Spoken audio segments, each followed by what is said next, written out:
नमस्ते, म मुकुन्द। स्वागत छ मेरो युट्युब च्यानलमा। सदा चाहिँ आज म हाम्रा एक राष्ट्रिय विभूति पृथ्वीनारायण शाहको बारेमा यहाँहरूले जानेकै कुरा सेयर गर्न गइरहेको छु।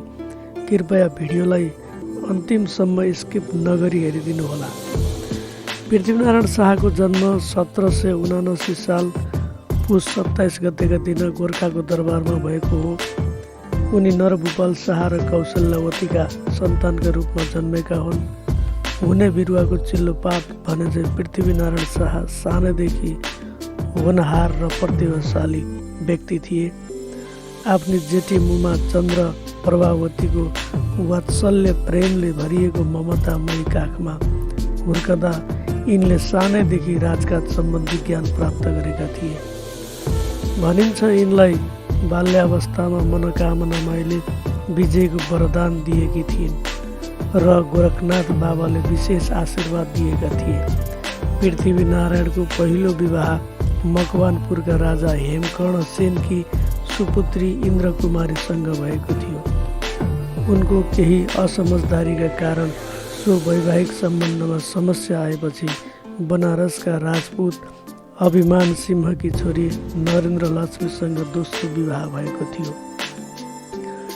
20 वर्षको कलिलो रहर लाग्दो युवा उमेरमा नै गोर्खाको राजगद्दीमा पृथ्वीनारायण शाहको राज्यारोहण भयो। पृथ्वीनारायण शाह राजा हुनसाथ पृथ्वीनारायण शाहको ध्यान मोज मस्तीतिर एकहोरिएन, भोग विलासतिर लहसिएन। उनको दृष्टि टुक्रा टुक्रा परेर छिन्न भिन्न भइरहेको देशको एक दयनीय अवस्थातर्फ पुग्यो।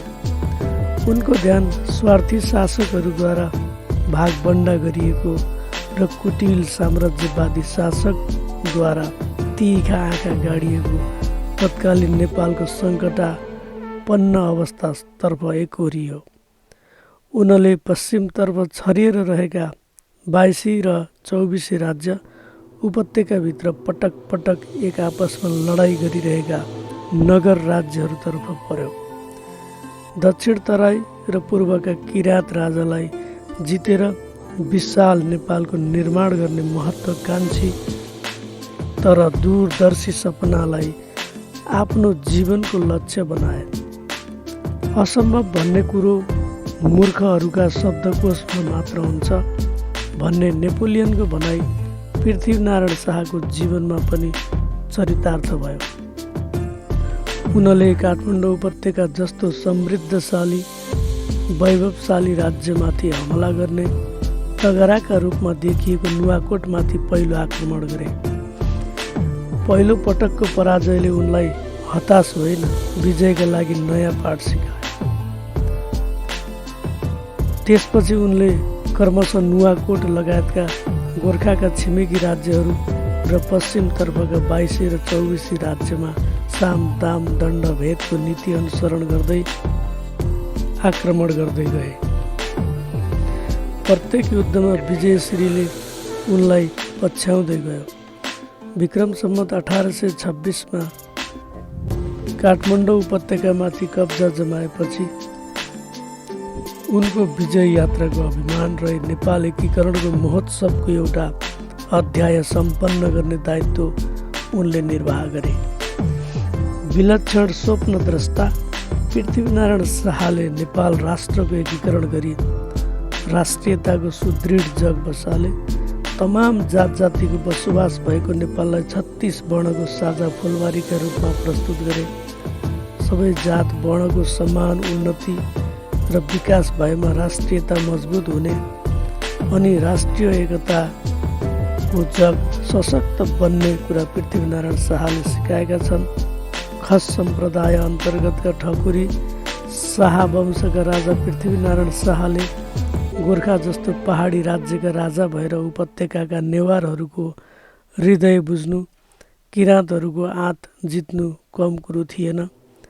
भौगोलिक एकीकरण गर्दै जाँदा विभिन्न जात जातिका जनताका भावनामा ठेस पुर्याएको भए उनको एकीकरण अभियान भ्याकुताको धारनी नपुगे जस्तै असफल हुन सक्थ्यो।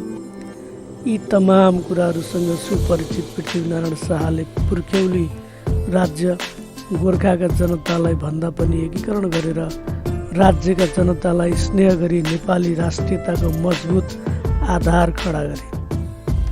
पृथ्वीनारायण शाहले एकैचोटि 2वटा युद्धमा विजय प्राप्त गरेका हुन्।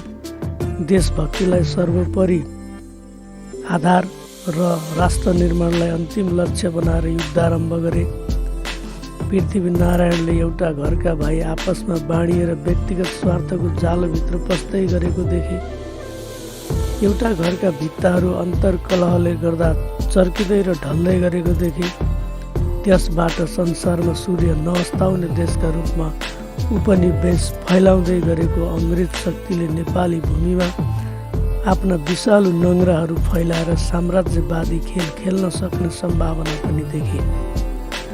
उपत्यकाका राजाका सहयोगमा आएको अङ्ग्रेज सरदार किनलकलाई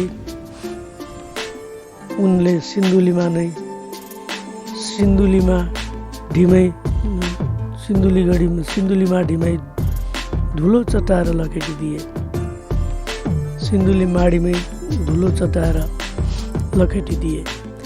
मकवानपुरी राजाका सहयोगमा आएका बिहारका नवाब मीर कासिमलाई मकवानपुरबाटै घोडा टेकाएर फर्काइदिए।